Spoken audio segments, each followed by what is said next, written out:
प्रतिष्ठिता मनो मे वाचि प्रतिष्ठितम्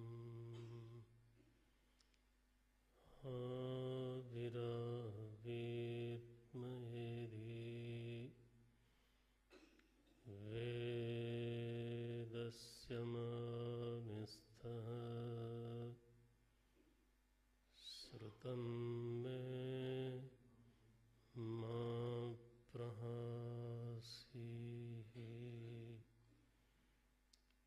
अनेनाधीतेन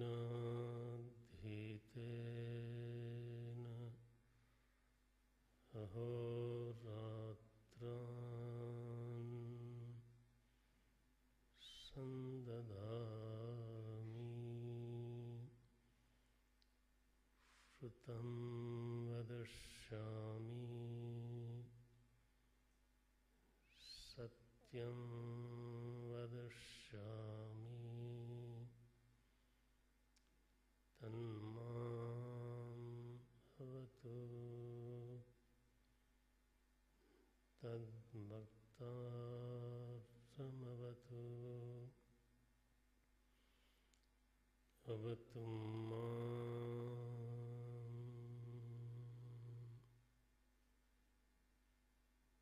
अवतु वक्तारम्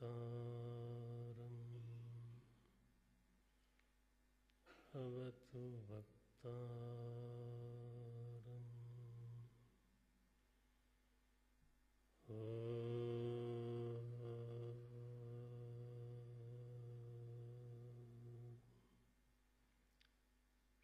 शान्ति शान्तिः शान्तिः।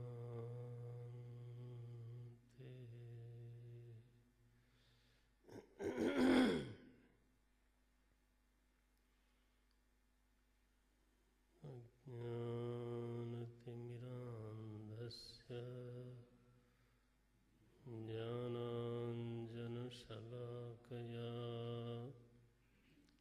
चक्षुरुन्मीलितं येन तस्मै श्री गुरवे नमः। तस्मै श्री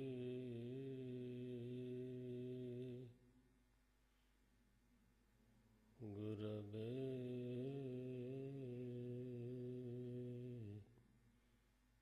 नमः।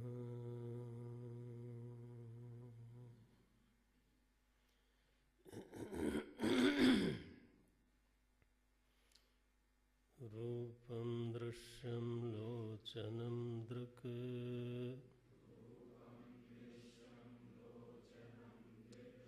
तद्दृश्यं दृक्तुमानसम्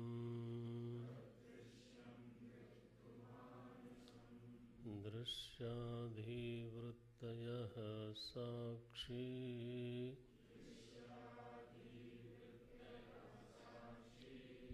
दृगेव न तु दृश्यते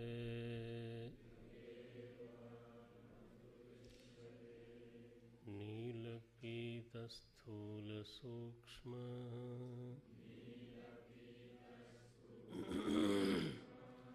ह्रस्वदीर्घादिभेदतः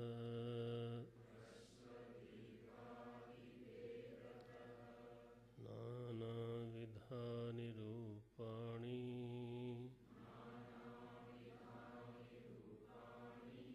पश्येल्लोचनमेकधा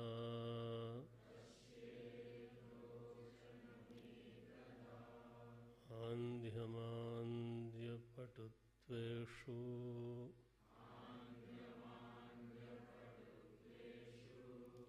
नेत्रधर्मेषु चैकधा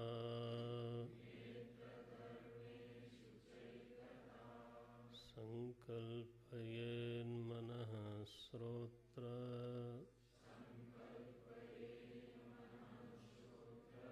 त्वगादौ योज्यतामिदम्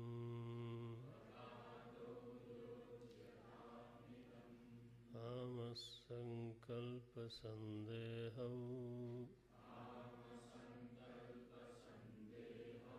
श्रद्धा श्रद्धे धृतितरे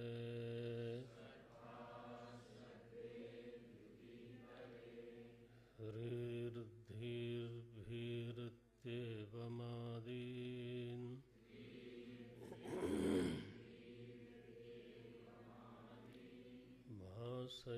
भासयत्येकधा चितिः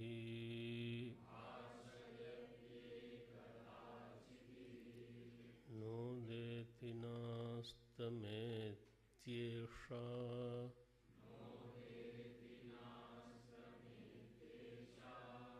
न वृद्धिं याति न क्षयम्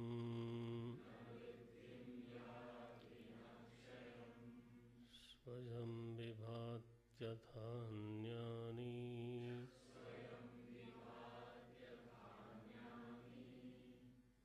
भासयेत् साधनं विना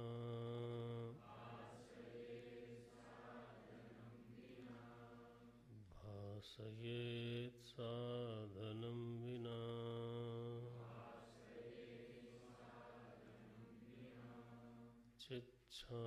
चिच्छायावेशतो बुद्धौ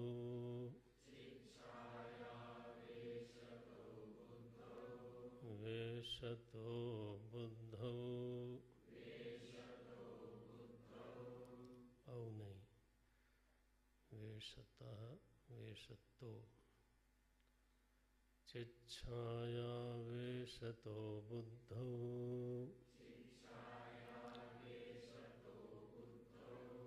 भानं धीस्तुद्विधा स्थिता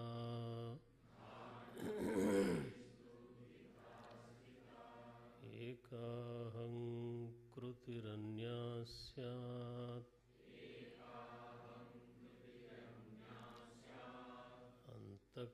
अन्तःकरणरूपिणी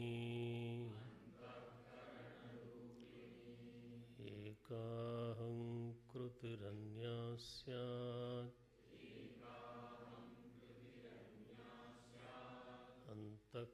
अन्तःकरणरूपिणी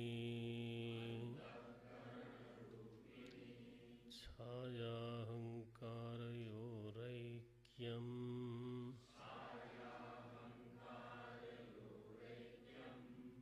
तप्तायः पिण्डवन्मतम्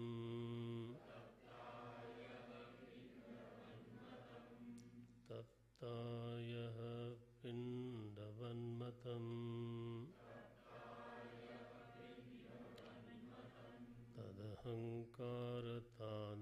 तदहङ्कारतादात्म्यात्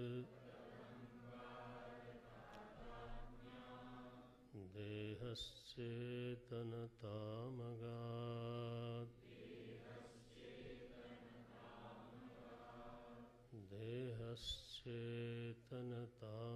देहश्चेतनतामगात्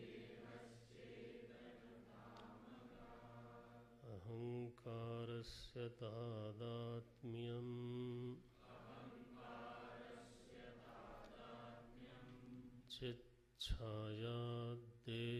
चिच्छायाद्देहसाक्षिभिः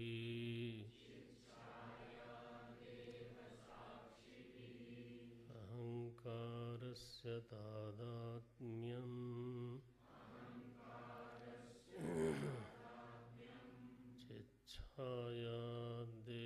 चिच्छायाद्देहसाक्षिभिः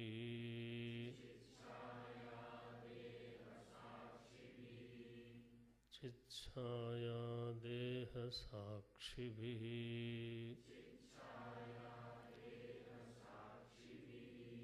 सहजं कर्मजं भ्रान्ति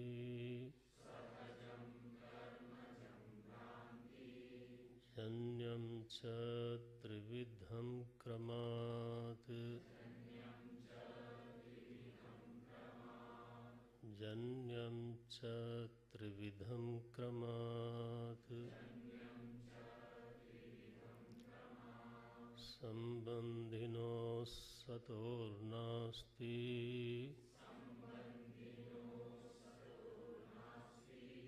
संबंधिनो सतोर्नास्ति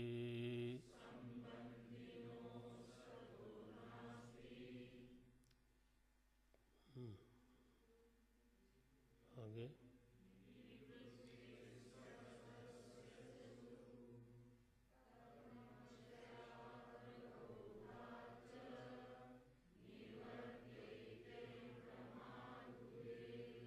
फिर से संबंधिनो निवृत्ति सहजस्य तु कर्मक्षयात् प्रबोधाच्च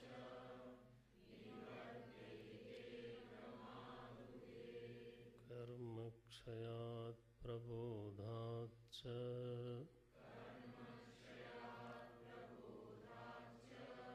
निवर्तेते क्रमादुभे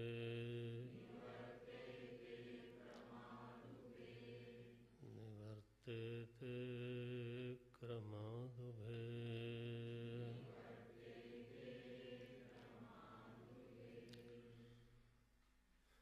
एकाहंकृतिः अन्या स्यात् अंतःकरणरूपिणी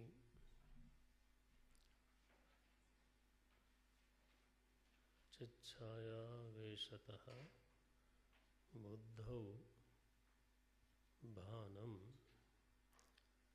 धीस्तु द्विधा स्थिता धी बुद्धि द्विधा स्थिता द्विप्रकारा स्थिता एका अहंकृतिः अन्या स्यात् अंतःकरणरूपिणी। बुद्धि की स्थिति दो प्रकार से है, एक करणात्मक है और एक कर्त्रात्मक है। धीस्तु द्विधा स्थिता अहंकृति ही एका अन्या अंतःकरण रूपिणी स्यात्। तो करण रूपिणी ये तीन हैं, मन है, बुद्धि है और चित्त है। करण बोलते हैं संपादन, कर्म का संपादन करने के लिए अथवा भोग का संपादन करने के लिए करण की आवश्यकता होती है। वो करण जो है वो तीन तरह के मान लें। एक तो देह के बाहर करण है, तो एक देहस्थ करण है, जैसे कर्मेंद्रियां हैं, ज्ञानेंद्रियां हैं। और एक और अंतरंग जा करके अंतःकरण है। तो किसी भी कर्म का संपादन इन तीनों करणों के बिना नहीं होता। तीनों करण चाहिए, अंतःकरण चाहिए, बहिर्करण चाहिए और अत्यंत बहिर्करण भी चाहिए। जैसे आपके भीतर मन है, बुद्धि है, चित्त है, फिर आपके हस्तेंद्रिय है इस समय, तो बहिरंगकरण भी हो गया। और उसके बाद भी बहिर्करण चाहिए, वो है आपकी लेखनी। तो मानो अंतःकरण भी हो, बहिर्करण भी हो, लेकिन लेखनी ना हो तो लिख नहीं सकते।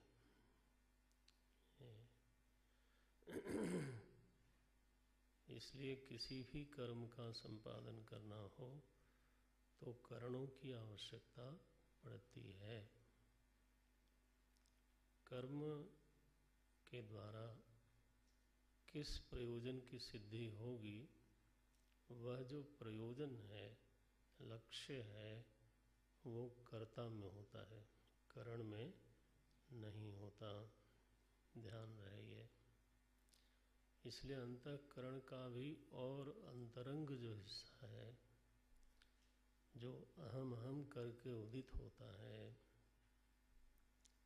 अंतःकरण में ही यत अहंतया उदेति, जो अहम अहम रूप से स्फुरित हो रहा है, अहम अहम रूप से मालूम पड़ता है, वह अंतःकरण का ही अवयव है, अंतःकरण का ही हिस्सा है। वो कोई दूसरे का अवयव नहीं है, उसको हम आत्मा तो नहीं बोलते। हाँ, तो अंतःकरण का ही अवयव होने के कारण हम लोग अंतःकरण चतुष्टय ऐसा बोलते हैं। तो हम लोग पढ़ते हैं मन बुद्धि चित्त अहंकार। इस विभाग में जब 4 प्रकार से विभाग करते हैं तो उसमें आचार्य लोग ये संकेत करना चाहते हैं कि जो अहम वृत्ति है, जो कर्त्रात्मक स्थिति है, वो अंतःकरण का ही अवयव है, वो आत्मा का स्वरूप नहीं है। ये लेकिन यहाँ जो विभाग किया गया है वो बहुत अच्छा है। द्विधा स्थिता एका अहंकृति ही अन्या स्यात् अंतःकरण रूपिणी। इसमें परस्पर संबंध क्या है?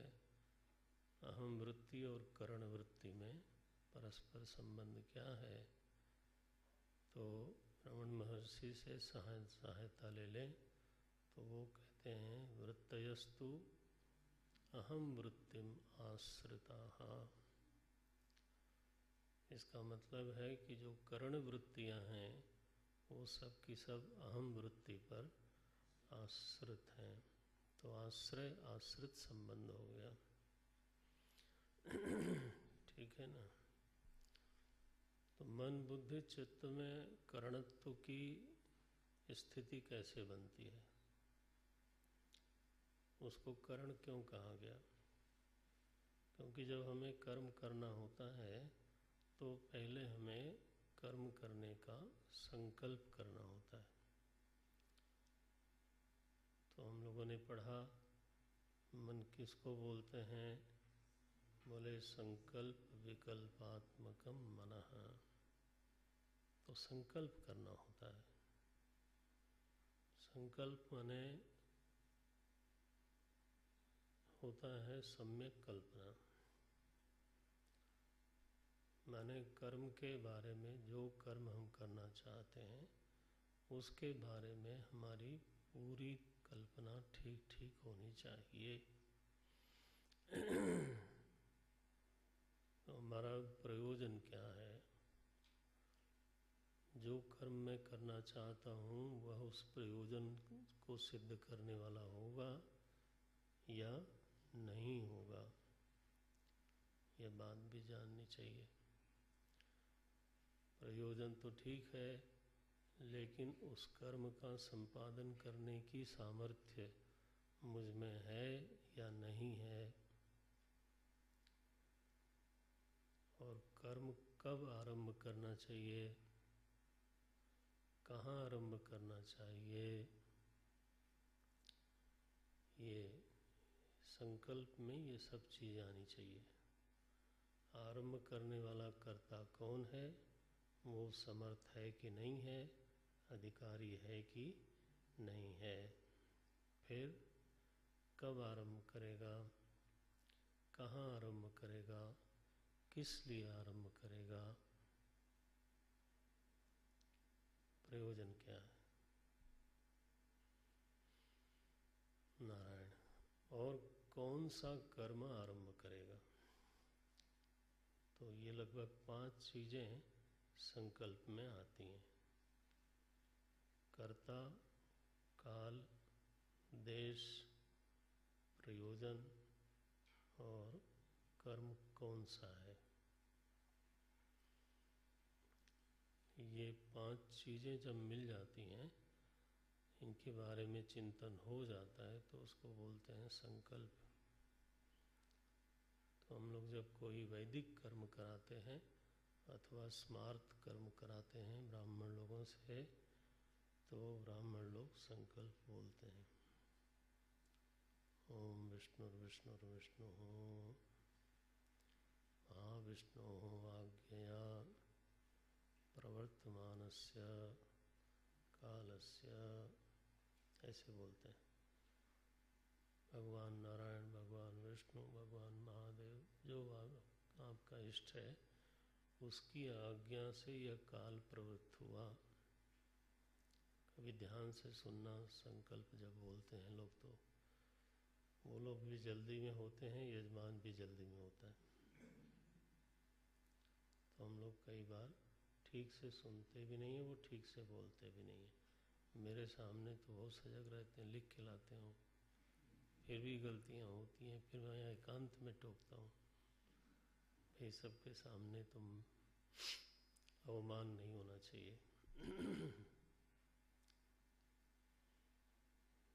उस काल में, प्रवर्तमान काल में इस समय क्या चल रहा है, कलियुगे कलि प्रथम चरणे, सुनते हो, इतना तो सुन ही लेते हो।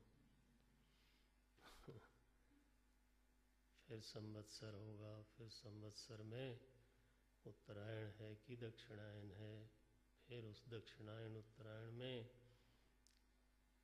फिर कौन सा पक्ष है, कौन सा महीना है,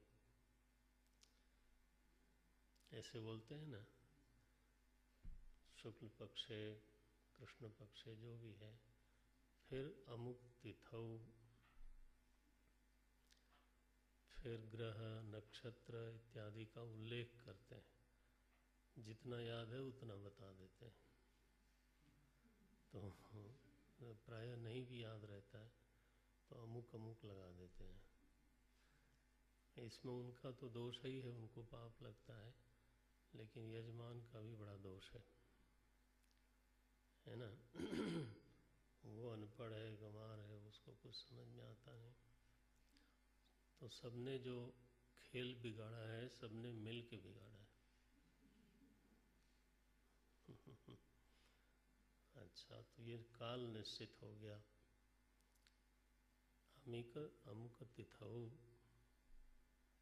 काल का निश्चय हो गया। फिर भारतवर्षे भरतखंडे, ऐसे बोलते हैं ना, ये देश का निश्चय करना है। हिमाचल प्रदेश से सिद्धबाड़ी आश्रम है,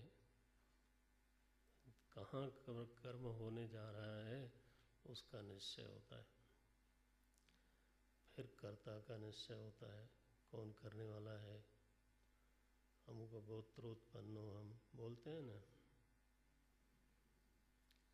तो गोत्र नाम ले करके तो कर्ता का निश्चय हो गया। फिर छोटा सा हवन करते हैं और बोलते हैं सकल पुरुषार्थ सिद्ध्यर्थम। ये तो कमाल है। मैंने 4 लकड़ी जलाई और 2 बूंद घी डाला और 2 शुरुआत से समिधा डाली, और क्या बोलते हैं, सारे पुरुषार्थ हमारे सिद्ध हो जाए। तो ये तो गलत बात है, ये तो लापरवाही, कैजुअली बोल देते हैं। कर्म का एक निश्चित प्रयोजन होता है, तो उसी का उल्लेख करो तो ज़्यादा अच्छा है ना। तो प्रयोजनों का सार सर्वस्व है प्रभु कृपा सिद्ध्यर्थम, बस उतने से ही हो जाता है। श्री सांब सदा शिव प्रसाद सिद्ध्यर्थम, ये प्रयोजन है जीवन के। हर कर्म का प्रयोजन अंततः यही है, और उनकी कृपा हो तो जो छोटे मोटे फुटकर प्रयोजन हैं वो अपने आप ही पूरे हो जाते हैं। जय पर कृपा राम के होई, ता पर कृपा करे सब कोई। तो इसलिए एक एक प्रयोजन क्यों मांगते हो। व्यवसायात्मिका बुद्धि ही एका इह कुरु नंदन। हे कुरुनंदन इह कर्मयोग क्षेत्रे बुद्धि तो व्यवसायात्मिका एका एव बुद्धि हमेशा एक रहती है। तब प्रसाद सिद्ध्यर्थम इदम करिष्ये इदम करिष्ये इदम करिष्ये। सकामी लोगों का मामला बहुत विचित्र है। बहुशाखा अनंतास बुद्धयः अव्यवसायिनाम, ये कह दिया। देखो, तो संकल्प का अभिप्राय है कर्म के संबंध में सम्यक कल्पना, संपूर्ण योजना इत्यर्थ। अच्छा, तो एक चीज का संकल्प मन में आया, छोटा सा, अभी हमने किया नहीं, तो फिर दूसरा विकल्प आया कि ऐसे करें तो ज़्यादा बेहतर होगा। फिर उसका विकल्प आया, फिर उसका विकल्प आया। ये जो चित्त में सामर्थ्य है, अंतःकरण में सामर्थ्य है, जिसको हम लोगों ने मन कहा है, यह बड़ी अद्भुत सामर्थ्य है, बड़ी उपयोगी, परम हितैषिणी सामर्थ्य है। क्योंकि इट गिव्स यू चॉइस, यह आपको चयन का स्वातंत्र देती है। 10-20 चीज़ें सामने मन रखता है, उसमें से जो सबसे अच्छा है वो आप चुन लेते हो। ऑप्शन देता है ये। इसको विकल्प बोलते हैं। सम्यक कल्पना, फिर विपरीत कल्पना, फिर विपरीत कल्पना। एक बार ये दौर पूरा हो जाए और निश्चय हो जाए कि अब मैं यही करूँगा, तब फिर से पक्का संकल्प करते हैं जल लेकर के। हाँ, महात्मा लोग कमंडल हमेशा साथ ही रखते हैं। संकल्प करना पड़े तो जल की कमी न पड़े, और साथ भी देना पड़े तो एकदम से।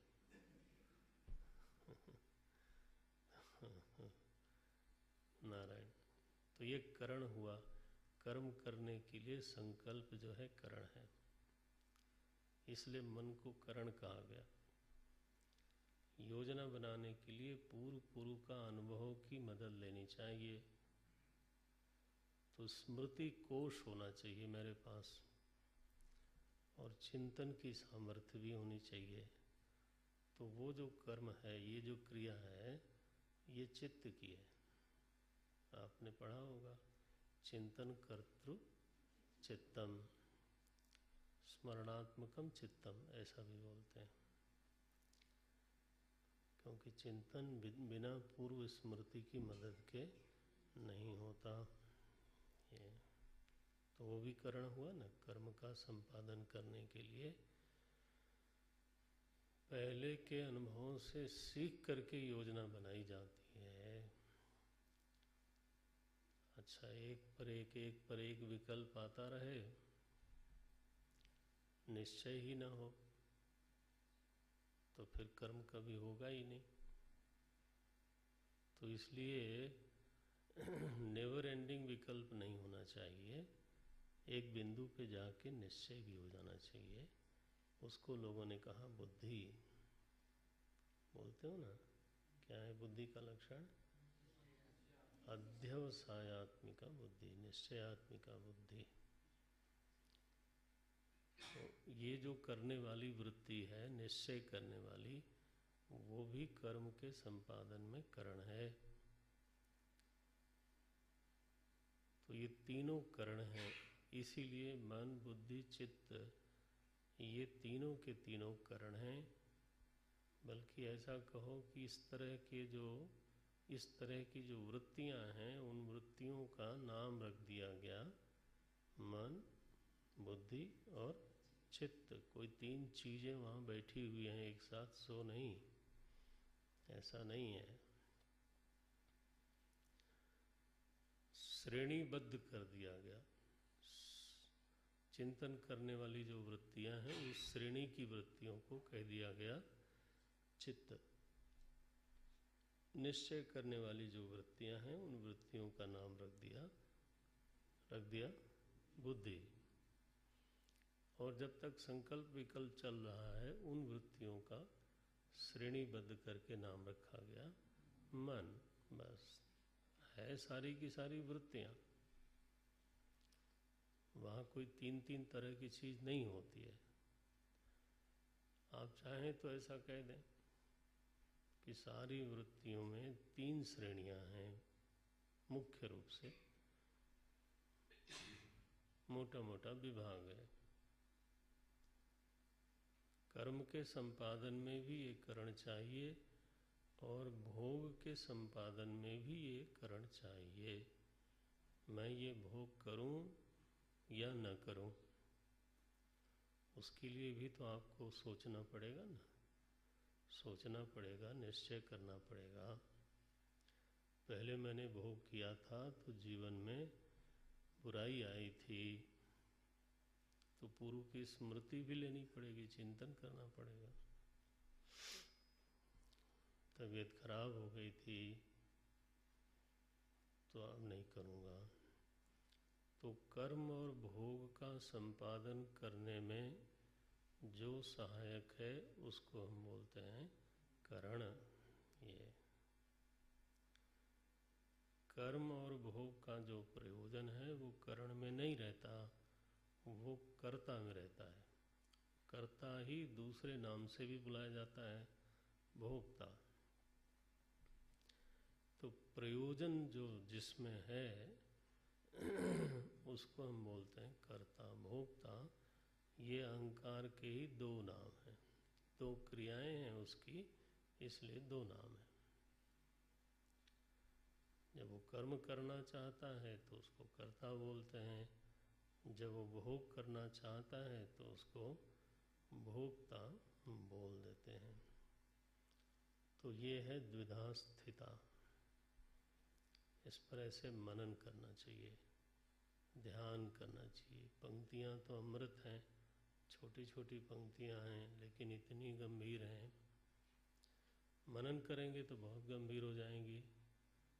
और मनन की सामर्थ्य पैदा करना चाहिए। मनन न करें तो फिर तो छोटी पंक्ति है। एका अहंकृति ही अन्या स्यात् अंतःकरण रूपिणी। अच्छा, तो इसमें आश्रय वृत्ति है अहम। इन दोनों में जो मुख्य वृत्ति है वो अहम है ना। तो इसलिए अंतःकरण का अब जो नाम ले रहे हैं वो अंतःकरण नहीं बोलते, बुद्धि भी नहीं बोलते, धी भी नहीं बोलते। अब केवल अहंकार शब्द ही बोलते हैं। अहंकार माने अंतःकरण, ये समझ के रखो। अहंकार माने बुद्धि वृत्तियाँ। ये बोलेंगे अहंकार, आपको अर्थ पूरा लेना है। ये महर्षि पतंजलि तो अंतःकरण नहीं बोलते, वो बोलेंगे चित्त। ऐसे चित्त, अंतःकरण शायद बोला ही नहीं है, चित्त बोलते हैं। तो नाम के पीछे भागने पर तो आप परेशान हो जाओगे। तात्पर्य समझना कि वो क्या कहना चाहते हैं। चित्त शब्द भी बहुत अच्छा है। चिति संज्ञाने, धातु क्या है? चिति। चिति माने होता है संज्ञान, ज्ञान लेना। तो उसमें चित्त में दो त लग गए तो संज्ञानों की का जो कोश बना बैठा है ना, संस्कार राशि को अपने में समेटे हुए जो संज्ञान का कोश है उसको बोलते हैं चित्त। चित्त नहीं, चित्त में त आधा है, तीन प्रत्यय लगाएंगे तो चिति हो जाएगा, जैसे यहाँ लगाया गया। भाषयत एकधा चिति ही स्त्रीलिंग है, चित शब्द का ही स्त्रीलिंग है। ये नहीं, चित्त, ये तो उसमें चीज़ें जुड़ती जा रही हैं, जुड़ती जा रही हैं। ये ऐसी जो भीतर कोई चीज़ है ना, कोश रूप में इसलिए स्मरण शब्द का अर्थ किया उन्होंने, अनुभूत की चोरी न हो जाए। असंप्रमोषः, क्या लिखा उन्होंने, तो जो पूर्व पूर्व का अनुभूत है वह लुप्त नहीं हुआ है, उसकी चोरी नहीं हुई है, वो उपलब्ध है। जब आपको ज़रूरत पड़ती है तो याद आ जाता है, तो उस अलुप्त कोश को बोलते हैं स्मरण। तो ये जब गंभीर शास्त्र धीरे धीरे आप पढ़ेंगे तो उसमें अलग अलग नाम आएंगे। नाम के झंझट में नाम से कोई भ्रमित होने की जरूरत नहीं है, अभिप्राय समझ लेना। रमण महर्षि की भाषा बहुत लाभकारी है। वृत्तय, उन्होंने कहा भाई वृत्तियां हैं, वृत्तयो मनो, मन क्या है, बोले वृत्तियां हैं। दो तरह की वृत्तियां हैं, इदम वृत्ति और अहम वृत्ति। तो वृत्तयो मनो, ये वृत्तियां, दोनों तरह की जो वृत्तियां हैं वही मन है। लेकिन मूल में जाके देखेंगे तो विद्धि अहम मना, बस। तो उन्होंने न चित्त कहा न अंतःकरण कहा, मन नाम लिया और उसका मटेरियल, उसकी धातु बता दी। धातु क्या है, वृत्तियां। ये तो बहुत लाभकारी है वो। अच्छा भाई, तो ये अहंकार है, अंतःकरण है, चित्त है, आपको जो अपील कर जाए वो शब्द आप चुन लो, लेकिन अर्थ समझ के रखना। अब अहंकार का तादात्म्य हुआ, ये है 7वां श्लोक। छाया अहंकारयोः ऐक्यम। छाया मने कस्य छाया, चित छाया बोल चुके हैं, तो इसी को बोलते हैं अनुवृत्ति। ऊपर से वो शब्द चला आ रहा है, चित छाया, चेतन की छाया, चेतन का प्रभाव। चेतन ज्ञान स्वरूप है तो उसका प्रभाव भी ज्ञान ही है। ठीक है ना। कल मैं दृष्टांत दे रहा था, भगवान शंकर के संगमरमर के विग्रह में अगर पीले गेंदे का प्रभाव उतर जाएगा तो प्रभाव कैसा होगा, नीला थोड़ा हो जाएगा, पीला ही होगा, क्योंकि पुष्प जो पीला है तो उसका प्रभाव भी पीला ही होगा। ऐसे ही जो ज्ञान स्वरूप चिति तत्व है,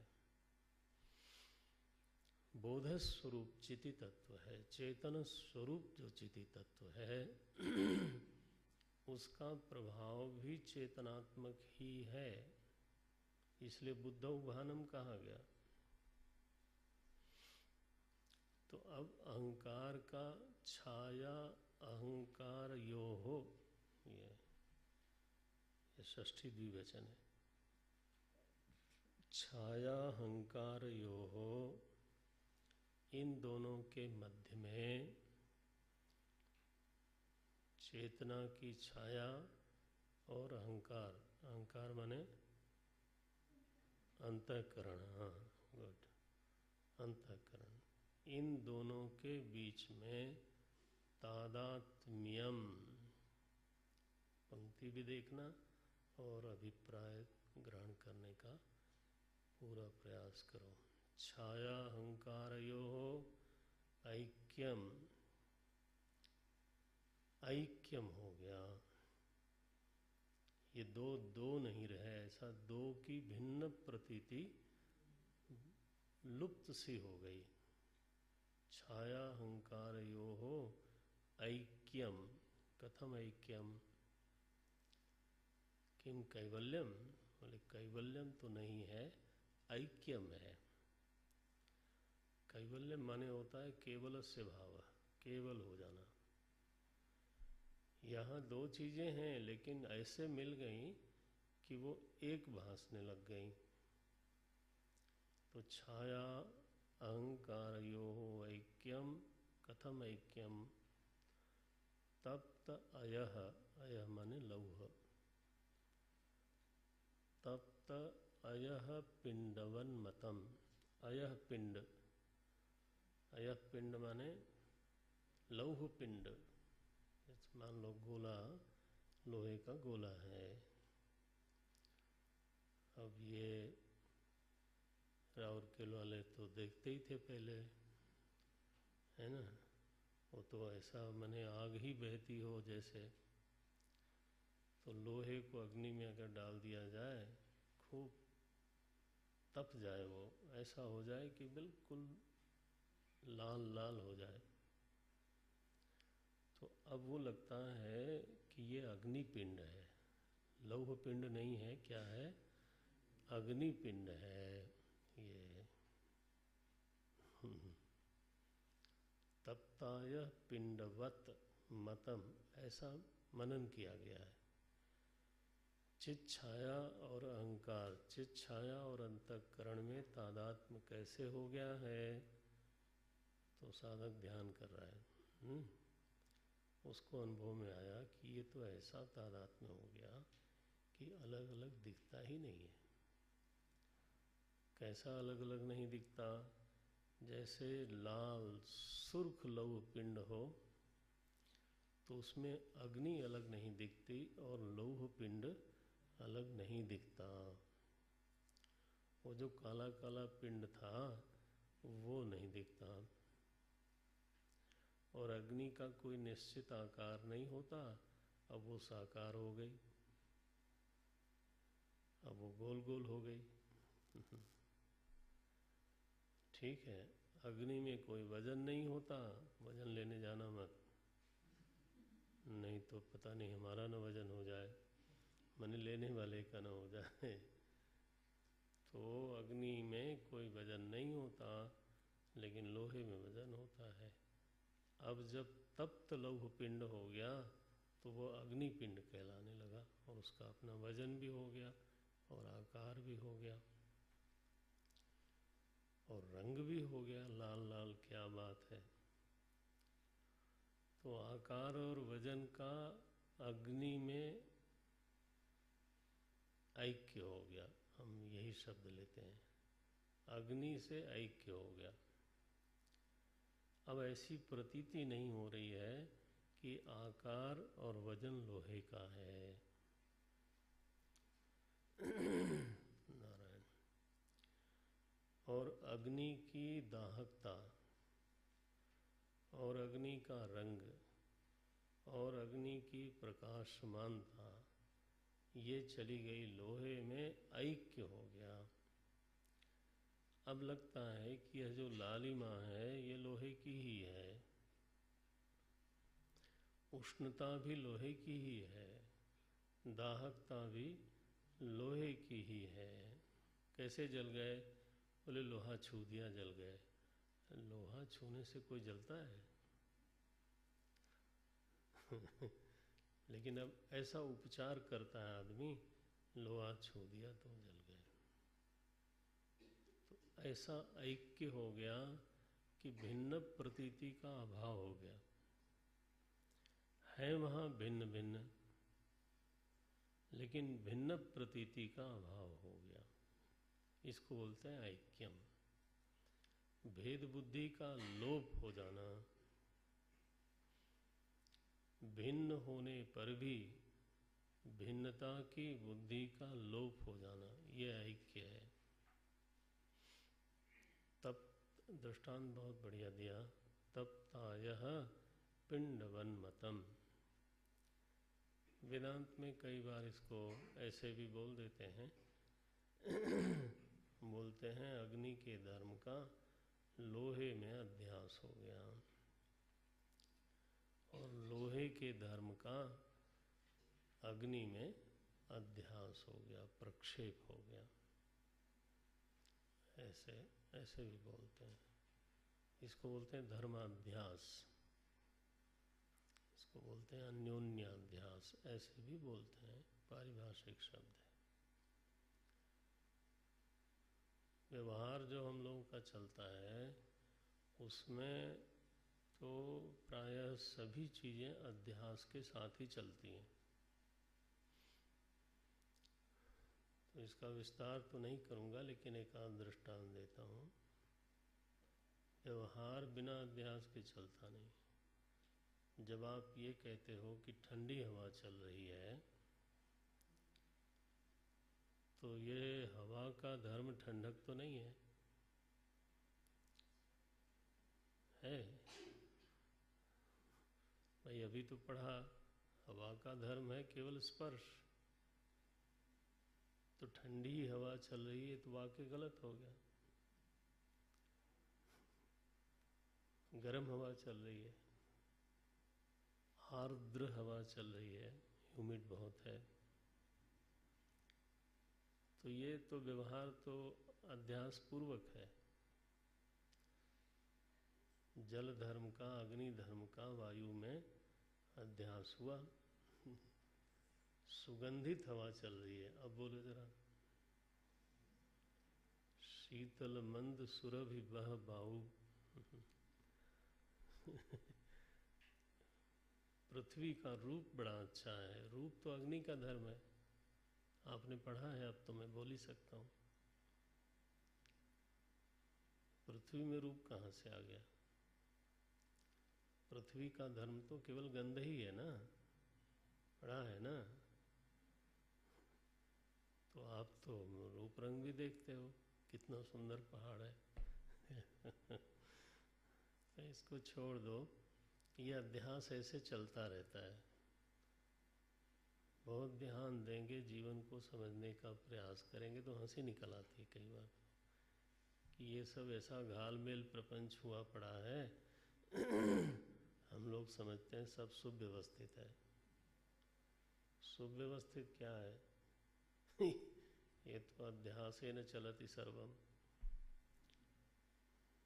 धर्माध्यास हुआ पड़ा है, एक का दूसरे में, दूसरे का तीसरे में, ऐसे चलता है। कोई बात नहीं, इसमें कोई दोष नहीं है, जानना चाहिए, उसकी भिन्नता को जानना चाहिए। लेकिन यहाँ तो शास्त्र जब नेत्र उन्मीलन करता है ना, गुरु जब नेत्र उन्मीलन करता है, तभी थोड़ा भेद मालूम पड़ता है, स्वीकार करते हैं।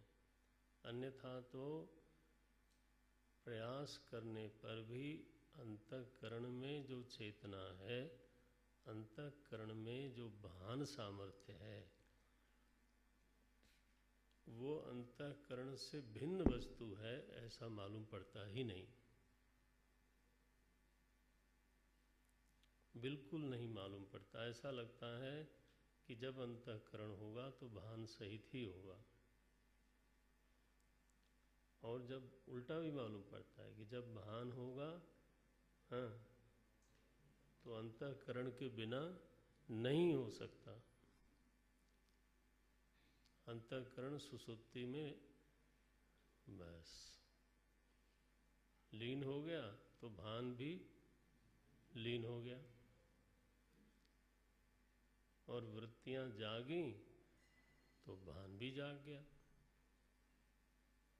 तो ऐसी विचित्र स्थिति हुई पड़ी है भीतर कि लगता है कि यह जो भान है, ज्ञान है, बोध सामर्थ्य है, ये अंतःकरण की अपनी है, ये अंतःकरण का ही अपना धर्म है। नारायण। और बोध जब भी होगा तो वो विकारी भी होगा, क्षणिक भी होगा, परिच्छिन्न भी होगा। यानी बोध में विकार तो आता ही रहता है, बदलाव आता रहता है। तो मानो यह जो विकारित्व है, हाँ, ये बोध का धर्म है। जो क्षणिकत्व है वो क्या है? बोले बोध का धर्म है। ज्ञान कोई स्थिर थोड़ा होता है, बहता रहता है। एक ज्ञान, फिर दूसरा ज्ञान, फिर तीसरा ज्ञान, क्षण प्रध्वंसी है, एक क्षण में ही प्रध्वंस। यही है क्षण प्रध्वंसी। तो ज्ञान की परीक्षा की तो क्या पाया? बोले ये पाया कि ज्ञान विकारी होता है, क्षण प्रध्वंसी होता है, और परिच्छिन्न विषयक होता है, स्वयं परिच्छिन्न होता है। परिच्छिन्न होता है माने एक काल में होता है, दूसरे काल में नहीं होता। एक देश में होता है, दूसरे देश में नहीं होता। एक वस्तु का ज्ञान होता है तो दूसरी वस्तु का ज्ञान नहीं होता। ये देखो, तो विकारित्व, क्षणिकत्व और परिच्छिन्नत्व ये मानो ज्ञान का स्वभाव है, ऐसा हम लोगों का अनुभव है।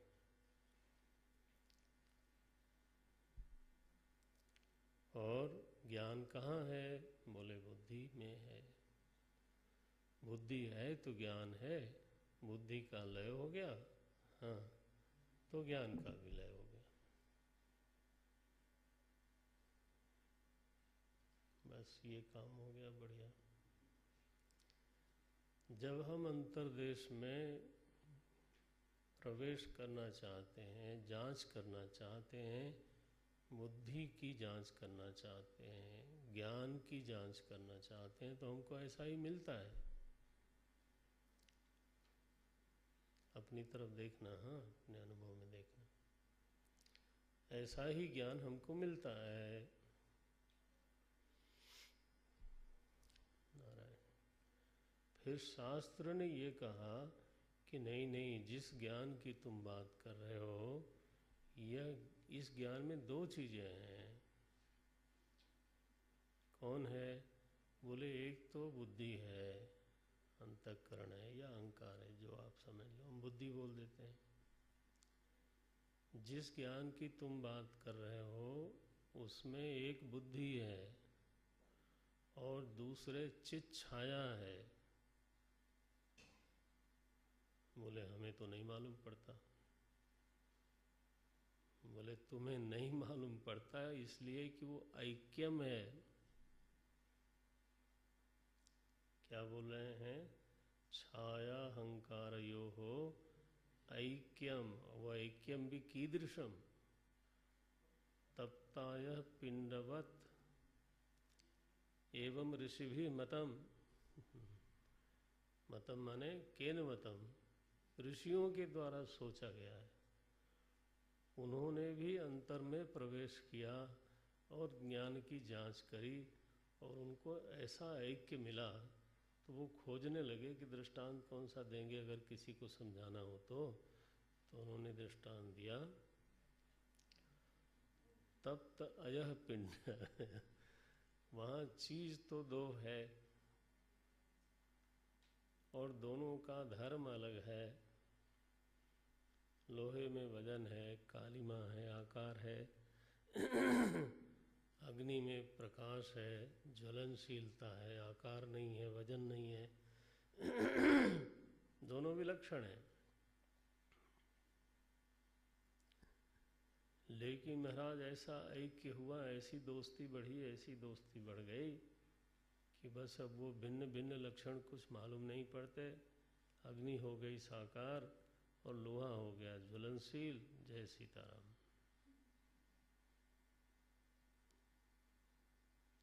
ये तो उल्टा पुल्टा काम हो गया।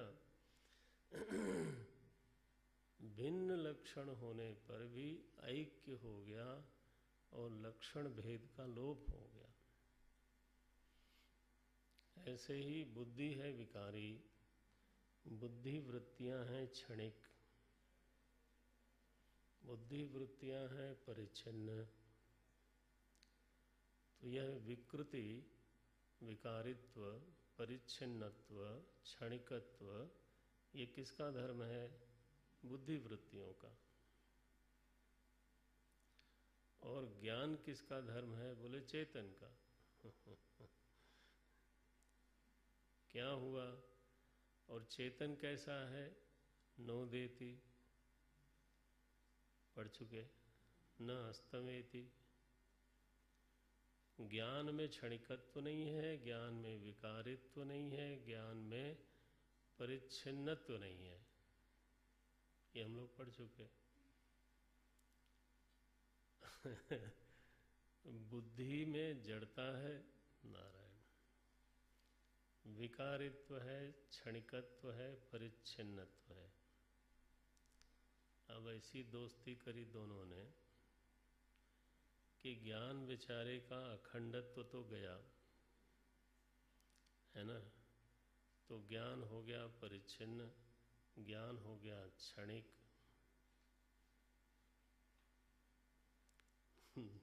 ज्ञान हो गया विकारी। और बुद्धि, बोले बुद्धि जड़ नहीं रही,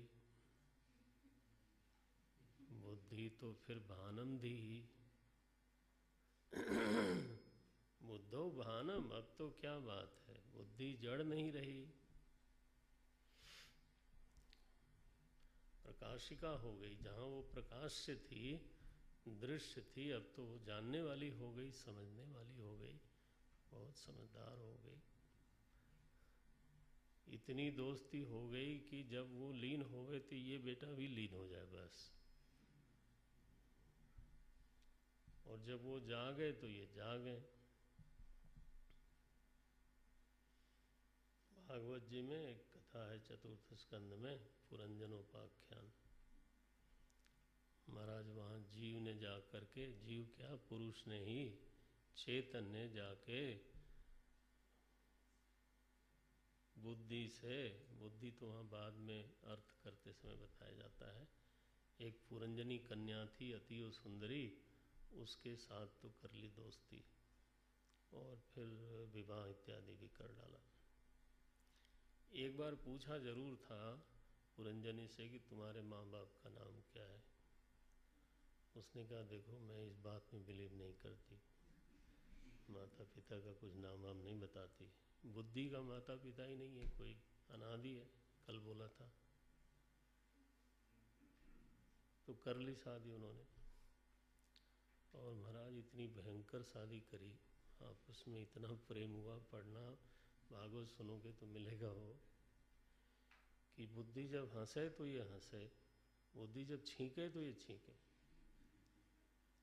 माने पुरंजनी जो है ऐसी मनोरंजक कथा बनाई है वहाँ पे आचार्यों ने। पुरंजनी सोए तो ये सोए, और छींके तो छींके, और हंसे तो हंसे, और जम्हाई आवे तो उसको भी आ जाए। महाराज कमाल हो गया, ये बिल्कुल सही कमाल है। आज वही दशा है, बुद्धि सो जाए तो ज्ञान सो गया। बुद्धि में क्षणिकत्व है, उसकी वृत्तियों में, तो इनमें भी क्षणिकत्व है। बुद्धि वृत्तियों में दो बातें हैं, जरा ध्यान देना। एक तो है बुद्धि का विषय, और एक है बुद्धि में पड़ी हुई छाया। बुद्धि कभी निर्विषय नहीं होती।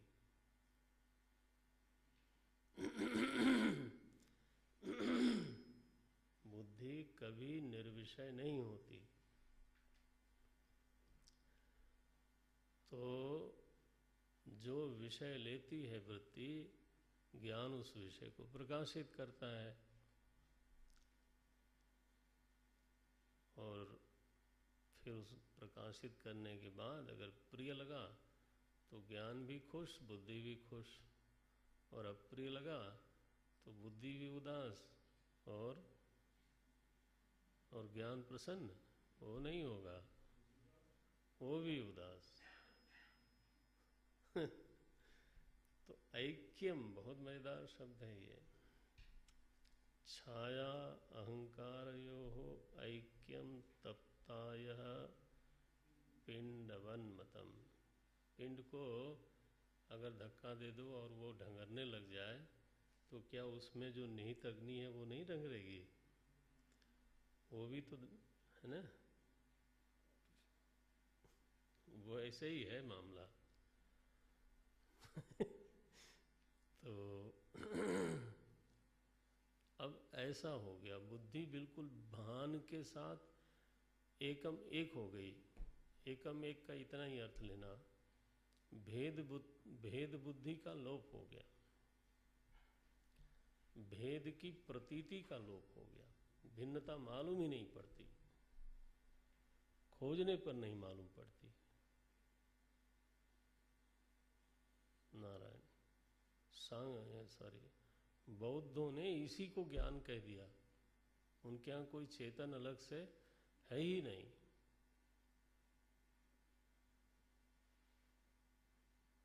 ये इतने बड़े विद्वान और इतना बड़ा दर्शन, तो उन्होंने बुद्धि वृत्तियों के क्षणिकत्व को ही ज्ञान का क्षणिकत्व कह दिया, मान ही लिया। ज्ञान कैसा है बोल दिया, क्षण प्रध्वंसी है। तो नारायण तत्ता यह पिंडवन्मतम, बैठ के कभी देखना अपने भीतर, क्या तुम्हें ज्ञान और बुद्धि में कोई फर्क दिखाई देता है? हैं? नहीं दिखाई देता है तो ये मत मान लेना कि एक ही हैं दोनों।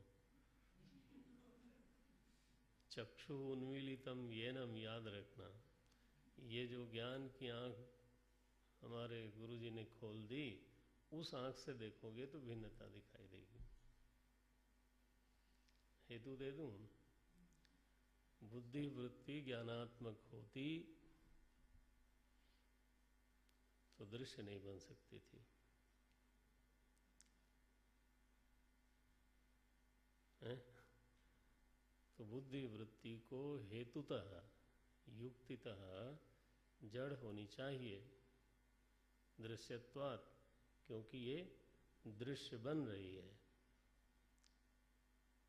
ऐसे जरा मारो बीच में कुल्हाड़ी, तो तर्क आना चाहिए भीतर कि कोई चीज दृश्य भी है और ज्ञान स्वरूप भी दिखाई दे। ये कैसे हो सकता है? दृश्य होने पर तो निश्चित रूप से इसको जड़ ही होना चाहिए। चेतना कहाँ से आ गई? बोले चेतना आगंतुक है। चेतना बुद्धि में स्वाभाविक नहीं है। कैसी है? आगंतुक है। इसको समझ लेना जरा।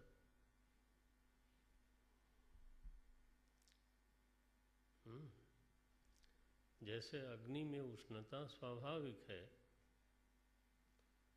अच्छा, जल में जो उष्णता है, कभी कभी जल भी आपको जला देता है,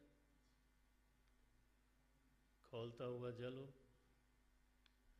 तो जल में जो उष्णता है, हाँ, अब वो आगंतुक है, वो स्वाभाविक नहीं है। हालांकि उस समय ऐक्यम, जल और उष्णता का भेद करना उस समय असंभव है। वो तो फिर प्रतीक्षा करनी पड़ेगी कि थोड़ी देर में देखो ये कैसा रहता है।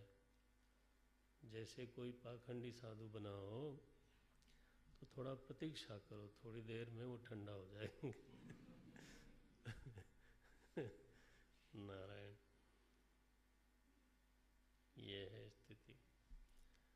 तो नारायण नारायण नारायण, तो यहाँ ऐसी स्थिति है कि ऐक्यम तो है, लेकिन अगर शास्त्र से दृष्टि प्राप्त हो जाए, सद्गुरु जो है वो नेत्र का उन्मीलन कर दें, चक्षुः उन्मीलितम, हम तो यही याद करते कृतज्ञता है और क्या है।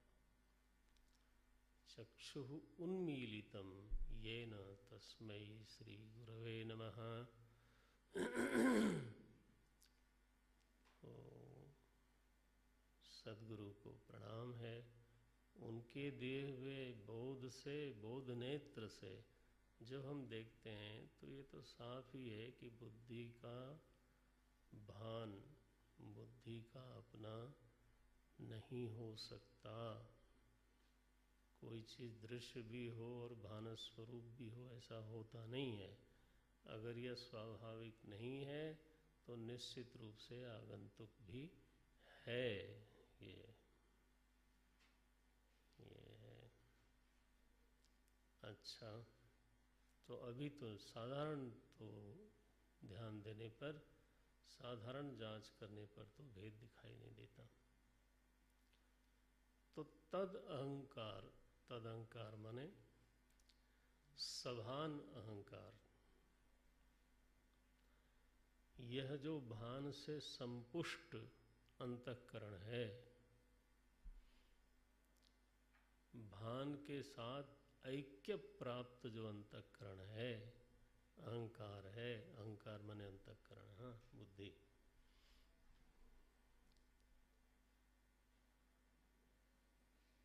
सजीव बुद्धि ऐसे ले लो। तद, तद माने सजीव, ऐक्य प्राप्त, तद अहंकार तादात्म्यात्। अब वही जो सजीव बुद्धि है, सजीव अहंकार है, छाया संपुष्ट अहंकार है, वह अहंकार जब किसी देह से तादात्म्य करता है, देखो पंक्ति, तद अहंकार तादात्म्यात् देहः, ये सजीव अंतःकरण छाया से संपुष्ट अंतःकरण जब वह किसी देह से तादात्म्य करता है तो देहश्चेतनताम अगात, वह देह भी चेतनता को प्राप्त कर लेती है। अब आपको कोई छुए तो आपको मालूम पड़ेगा, लो जी ये तो पक्का ही दृश्य है, बल्कि नेत्र भाष्य है, वैसे ही है जैसे टेबल। लेकिन महाराज देह में चेतनताम अगात, क्यों देह को चेतनता मिल गई? क्योंकि वो जो सजीव अहंकार है ना, छाया संपुष्ट, छायैक्यगत, ऐसा जो अहंकार है वो इससे जुड़ गया, देह से जुड़ गया। दृष्टांत देते हैं, बहुत खूबसूरत तो नहीं है लेकिन समझने के लिए आसान हो जाए। दृष्टांत देते हैं, जैसे तो पात्र जो है ना वो चूल्हे पे रखा हो और उसमें जल रखा हो, तो जल का अग्नि से अत्यंत ही विरोध है। तो अग्नि सीधे जल के साथ तादात्म्य नहीं कर पाती, पहले पात्र को गर्म करती है, फिर वह जो उष्ण प्राप्त पात्र है वह पात्र फिर जल को, जल से अगर तादात्म्य करे तो जल भी उष्ण हो जाता है। तो जल में जो उष्णता है वो सीधे न हो करके तो किसी माध्यम के द्वारा उष्ण हुआ। तो यह देह जो है ना वो चेतन के साथ सीधे नहीं जुड़ पाता, बेचारा क्या करे। क्यों नहीं जुड़ पाता? स्थूल है एक तो, फिर तामस पंच महाभूतों के समुच्चय से बना है। तो ये ऐसी योग्य उपाधि नहीं है जो चेतन के प्रभाव को सीधे ही ग्रहण कर ले।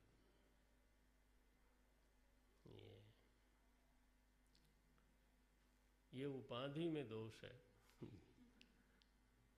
अक्षमता है, चलो दोष कहने की बजाय अयोग्यता है। सीधे, हाँ, सीधे चेतन के प्रभाव को ग्रहण नहीं कर पाता। दृष्टांत देते हैं, जैसे सूर्य का प्रतिबिंब गंगा जी के किनारे भी पड़ रहा है, लेकिन गंगा जी में प्रतिबिंब दिखाई देगा, लेकिन थल में प्रतिबिंब दिखाई नहीं देगा। क्यों? सूर्य में कमी है? सूर्य में कमी नहीं है, थल में वो योग्यता नहीं है, जल में वो योग्यता है। ये तो उपाधि के योग्य अयोग्य होने से कई बार प्रभाव कहीं आता है, कहीं पर नहीं आता। ये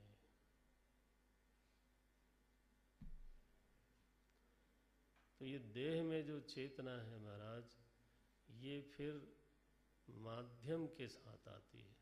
तद अहंकार तादात्म्यात् देह, हमारा आपका सबका देह चेतनताम, चैतन्यता को आगात प्राप्त कर लेता है। ये तो हुई पूरी आपकी व्याख्या, ये किसी और की नहीं चल रही थी। हम लोग जो बैठे हैं तो ये हमारी ही व्याख्या थी कि इस तरह से अब आप ऐसी स्थिति में हो कि आसपास मच्छर अगर घूम भी जाए तो बर्दाश्त नहीं कर सकते। क्यों भाई? अरे वो काटेगा तो दर्द होगा। अरे तो आप तो भयंकर दृश्य हो, सामने बिल्कुल हो, तो जड़ हो तो काहे का परेशानी है? बोले जड़ कहते हो? क्लास के बाहर बताऊंगा। तो ये जो स्थिति है क्योंकि देहश्चेतनताम गताम गाम हो गया है, तो अब गड़बड़ है। अब नहीं, गड़बड़ नहीं है। बोले महाराज ये इसी देह में अहंकार आके बैठा, ये क्यों? बढ़िया वाले की देह में जाके बैठ जाता है। जब तादात्म्य ही करना था और तादात्म्य करने की अगर छूट हो गए तो हम कोई बढ़िया शरीर ढूंढें, और कम से कम इतना तो होए कि जब 4-5 आदमी सो रहे हों तो मैं धीरे से पहले जग के जो दूसरे हमसे बेहतर वाला मामला हो वहाँ घुस पड़े। अब वो जब जगेगा तो जो खाली बचेगा वो पहन के जाएगा। वो इसी देह से अहंकार का तादात्म्य क्यों हुआ? तो 9-5 हो गए।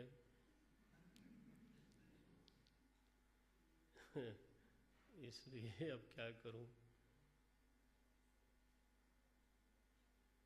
कल देखते हैं। शुरू भी करेंगे तो इतना आसान से तो होगा नहीं, अनुवाद मात्र होगा, तो कल ही देखते हैं इसको।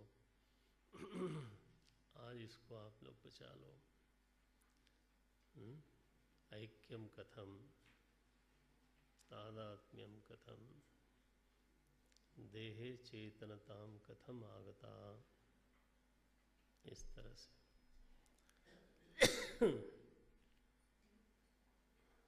ओम पूर्णमदः पूर्णमिदं पूर्णात् पूर्णमुदच्यते पूर्णस्य पूर्णमादाय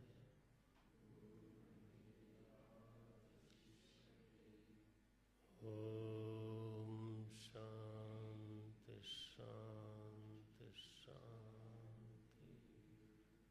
हरि ओम। श्री गुरुभ्यो नमः। हरि ओम।